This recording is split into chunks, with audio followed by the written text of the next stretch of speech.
Chapter 2 Equestrian Wasteland. What world do you live in? Out here in the real world, blood flows, little pony. Blood flows. Nothingness. My first several seconds outside were a heart-bursting entirety of hoof-pounding terror. The story had been right. All that was outside was a great black nothingness. It surrounded me, suffocating. If I had been able to draw a breath, I would have screamed. And then my eyes started to adjust to the darkness. I began to calm, gasping, feeling weak, and not just a little foolish. In my defense, I had never experienced night before, not really. Sure, I'd always turned off the lights before curling into bed, but that darkness was small, confined to my little room. And there was always the glow from under the door. The hall lights of Stable 2 were eternal. This was different. A cool air, quite unlike anything within the stable, tickled my coat and chilled my skin beneath. It bore smells that were dank and rotting, dusty and alien. I could hear the sounds of night insects, creaking of wood, and a far-off sloshing, but I was struck more by what I couldn't hear. The constant low hum of the stable's generators and the ever-present high whine of the lights were gone, so powerful in their absence that I first mistook the outside as silent. I could feel dirt and broken stone beneath my hooves, so unlike the smooth and sterile floors I had trotted all my life. And though I could not see much or far, I could see farther than I had ever seen before. And there were no walls to mark the end of the room. I was staring into a horizontal abyss that stretched out from me in every direction. An entirely new panic began to form within me. My hind legs went out from under me, and I sat, stunned. I turned my gaze to the ground, breathing deeply, thanking it for not only holding me up, but also for being a visual endpoint.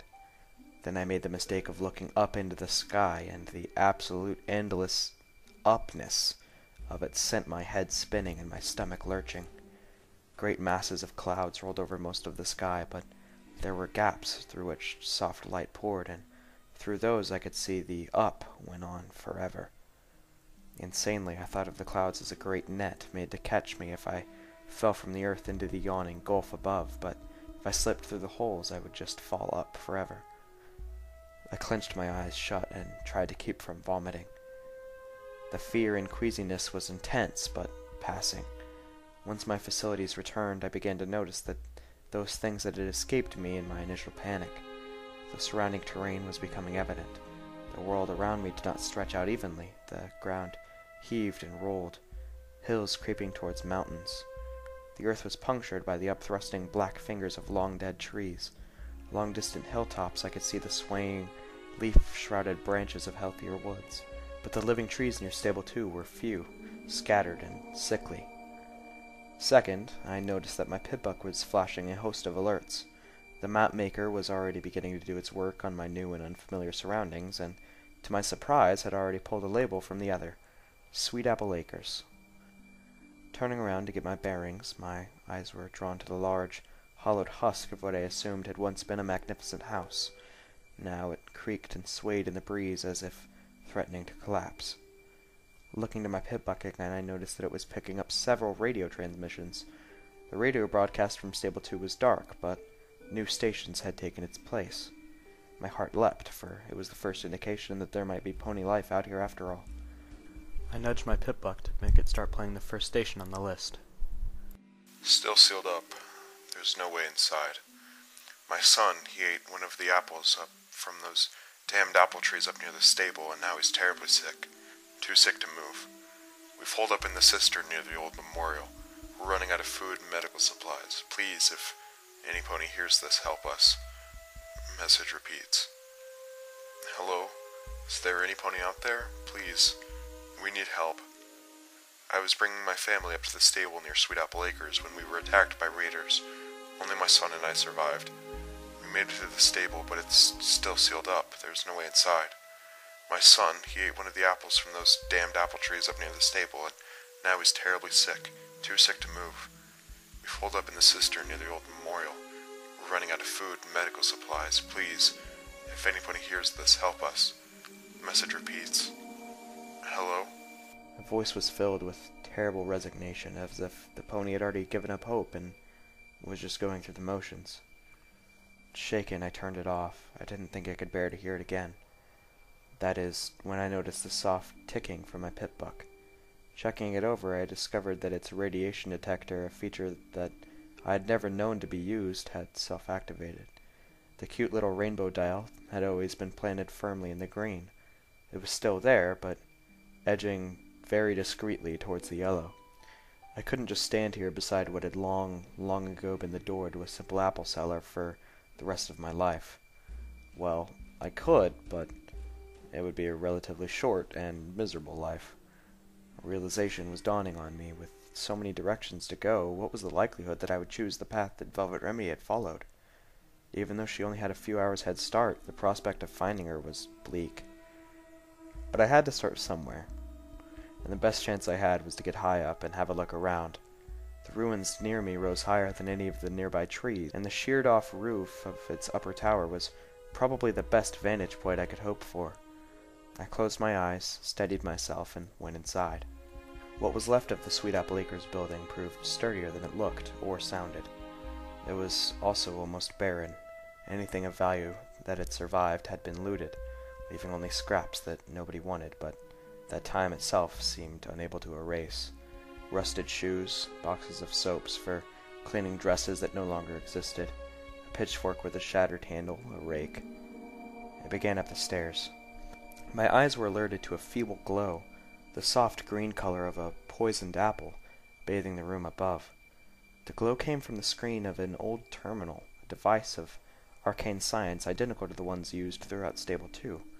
It seemed miraculous that it still worked after centuries on the outside. When Stable-Tech built something, they built it to last. Curiosity lured me to it, and my wonder was quickly replaced with understanding. It was no coincidence that this particular terminal was live, for on it was a fresh message. To any pony who has left Stable 2 in search of me, please go home. I'm doing what I have to do. The Overmare understands, even if she can never agree, and I hope one day you will too. I will not be back. Do not look for me. Do not endanger yourself further for my sake. Please forgive me. Velvet Remedy. I searched the terminal for more, but all the other messages were ancient and corrupted save for one. That one had a rather unique encryption, something I had heard of but never seen before. A binary encryption such in that in order to decrypt it, I would first have to download the message into my pip-buck from both the terminal which it had been used to send it and the one upon which it was received. Having nothing better to do with the vast amounts of storage my pip-buck was capable of, I downloaded it. In reality, I knew that the chances that I would ever come across the companion terminal, much less that it would be functional, were overwhelmingly against me. Nor did I have any reason to believe a message centuries old would be of any significance. More importantly, I now had to face that outside was my new home. Even if I found Velvet Remedy, it was unlikely that she would accompany me back. I'll admit I had been subtly entertaining a fantasy where the Overmare would be so delighted with Velvet's return that she would embrace us both back into the herd, maybe even throw me a party. Now I was forced to admit how foolish that vision was. Thinking upon this made my head fill with black clouds, but as I reached the top of the ruins and looked over the wasteland, a bright light, feeble as it was, flickered in the darkness. Just as the light from the campfire, not half an hour's trot distant, poked an orange hole in the night.